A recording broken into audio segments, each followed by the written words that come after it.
पुढची महत्वाची बातमी, ममता बॅनर्जी आणि नरेंद्र मोदी यांच्यातला तणाव शिगेला पोहोचलाय। शारदा चिटफंड घोटाळ्यातल्या आरोपीवरची कारवाई रोखण्यासाठी ममता बॅनर्जी आंदोलनाला बसल्या आहेत आणि आपल्या आंदोलनाला त्यांनी सेव्ह द कॉन्स्टिट्यूशन असं नाव दिलंय।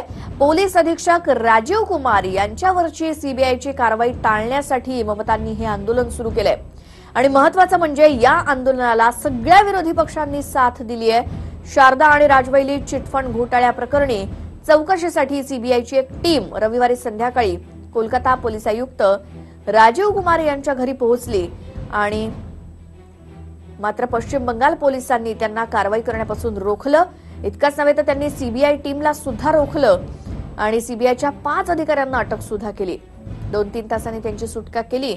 दरम्यान ममता बॅनर्जीही कुमार यांच्या घरी पोहोचले आणि त्यांनी राजीव कुमार यांना क्लीन चिट देत अत्यंत कार्यक्षम अधिकारी असल्याचं सांगत सीबीआयची ही कारवाई द्वेषपूर्ण असल्याचे आरोप केलेत।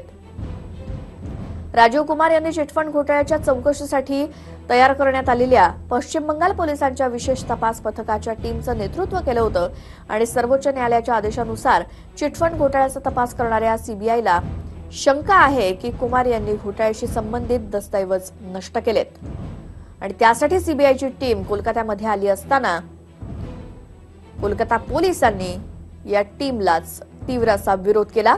त्यानंतर ममता बॅनर्जी यांनी या संदर्भात आंदोलनाला सुरुवात केली है। हम लोग बात भी किया सब पॉलिटिकल पार्टी से आज दिस इवनिंग में आज बात किया और कल हम लोग अपील करूंगा सब ऑपोजिशन पॉलिटिकल पार्टीज को ये हम लोग एक साथ ये लड़ेंगे।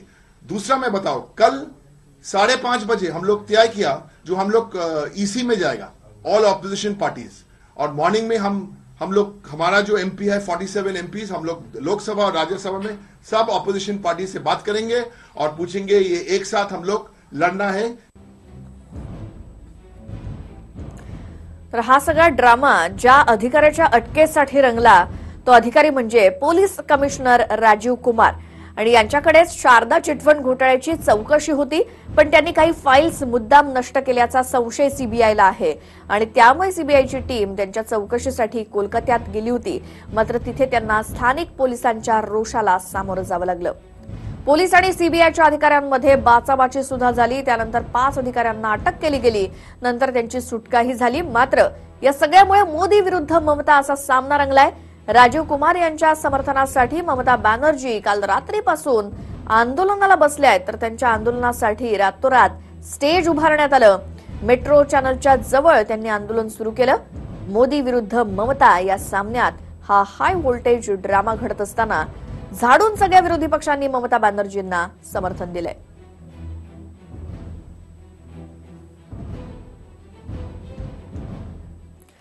ज्या घोटाळ्याच्या चौकशीसाठी सीबीआय कोलकात्यामध्ये दाखल झाली तो शारदा चिटफंड घोटाळा नेमका आहे तरी काय त्यावरती एक नजर टाकूयात। शारदा समूहाद्वारे 10 लाखांहून अधिक गुंतवणूकदारांना फसवल्याचा आरोप आहे। जवळपास 3000 कोटींचा घोटाळा झाल्याची शंका आहे। तृणमूल काँग्रेसचे वरिष्ठ नेते कुणाल घोष यांनाही यासंबंधी अटक झाली होती।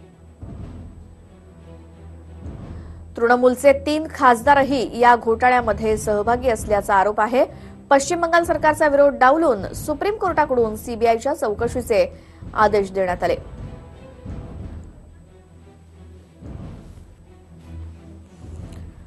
तर हा शारदा चिटफंड घोटाळा आणि याच संदर्भात आता पंतप्रधान मोदी आणि ममता बॅनर्जी आमने सामने आलेत।